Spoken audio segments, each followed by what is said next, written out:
de mourir à genoux. Voilà. Bah, c'est ouvert le musée des nerfs, hein, voilà, donc depuis 2004, les taxis ont manifesté en 2011 contre la VTC. Et maintenant les Uber, ils font la grève là-bas. Les taxis sont ratatinés, ils veulent même plus faire grève. Ils y croient plus en rien. Voilà, ils sont ratatinés les taxis. Donc moi je sais pas, j'ai encore un peu d'énergie. Donc j'ai un peu d'énergie, vous voyez, je carbure. Vous carburez avec ça les gars, vous allez gagner 30 ans. Pareil, hein. On va avoir soif, hein. Personnellement. Et ça donne un coup de fouet. Ah, ça donne un coup de fouet et après tu vas plus vite qu'un cheval. C'est pareil, hein, mais bon. Voilà. Donc dur, hein. Mais bon. Il y a des messieurs en bleu, ils me regardent. Oui, chef. Je sais pas, il y en a qu'est-ce qu'ils ont dans la tête. On ne peut pas faire du mal, ni à un enfant, on ne doit pas faire du mal, on est humain en fait. HTI, humain, dégage l'humain. Alors là, je parle à 2000 personnes, les belles histoires.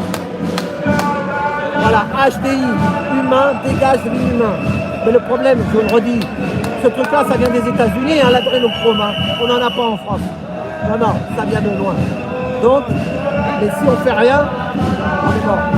Donc, et la pupus, ça va faire mal. Et croyez-moi, là, moi j'ai je connais des enfants, déjà ça y est, ils ont eu mal au ventre avec le masque, on leur dit c'est le Covid, alors que c'est le masque qui les empêche de respirer. En Allemagne, il y a une petite fille de 13 ans, elle est morte avec le masque, dans le bus. Donc, qu'est-ce qu'on fait? Je croyais qu'entre enfants, ils ne se tapaient pas, ils ne se le retransmettaient pas le Covid. Alors s'ils ne se retransmettent pas entre eux, eh ben, mettez le masque au professeur et les élèves, laissez-les respirer. Et vous imaginez les enfants avec des masques à partir de 11 ans? Voilà, je n'ai pas dit qu'il n'y avait pas de Covid et qu'il n'y avait pas de tout ça, moi. Hein. Mais les enfants, alors les enfants, dans l'école, ils mettent le masque et dès qu'ils sont dehors, quand c'est pas dans Paris, ils l'enlèvent et ils se parlent. Chercher l'erreur. Par contre, moi je connais un petit frère et une petite sœur, ils ont eu mal au ventre. Alors, est-ce qu'ils ont mangé quelque chose à la cantine qui ne passait pas? Ça, on ne sait pas. La maman, elle a voulu aller voir le médecin. Elle a appelé le médecin, elle a dit oui, j'ai mon fils et ma fille qui sont malades, ils ont une intoxication alimentaire. Et ben le médecin, elle a dit, ils ont fait le test Covid. Alors elle a dit, ben non. Et ben allez faire le test d'abord. Alors après, ils lui ont mis vous savez, l'aiguille à tricoter dans le nez, dans le tarin. Et paf. Et pif paf, voilà. Et donc, ça fait mal à la tête. Parce que si c'est pour juste un mal de ventre.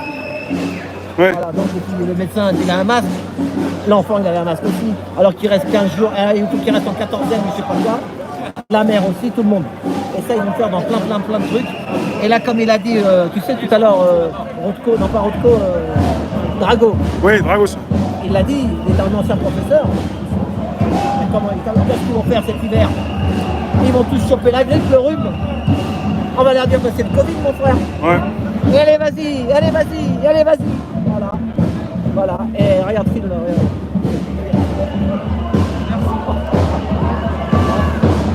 C'est ça qu'on nous met dans le nez.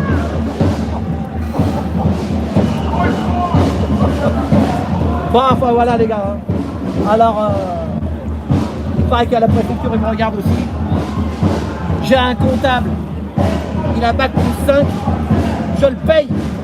Mon comptable bac plus 5. Ah oui, il a fait des grandes études. Hein. Mais j'ai l'impression qu'il est contre moi. Au lieu d'être avec mes intérêts, il est contre moi. Cherchez l'erreur. Hein? Bah, dès qu'ils ont bac plus 5, il y en a peut-être qui ont bac plus 5. C'est comme un avocat. Comme elle dit Nadia. Les pauvres enfants là qu'on a vu dimanche dernier, tu payes jusqu'à 20 000 € pour te défendre, à la finale ils ne te défendent pas. Moi un jour j'ai pris un avocat pour qu'il me défende, je me suis retrouvé avec ma femme et mon gosse dans un hôtel comme les sans-papiers, on a perdu 100 000 €. Pourquoi? Parce que l'avocat, les avocats, c'est le bâtonnier qui décide. Les médecins, c'est l'OMS qui décide, et à la finale on est dans la merde. Parce qu'on ne nous considère pas. Donc mon comptable, est contre moi alors que normalement il devrait être pour moi, parce qu'il défend là-haut. C'est triste. Voilà. Mais bon, c'est comme ça. On n'est rien du tout. Voilà. Allez, bah.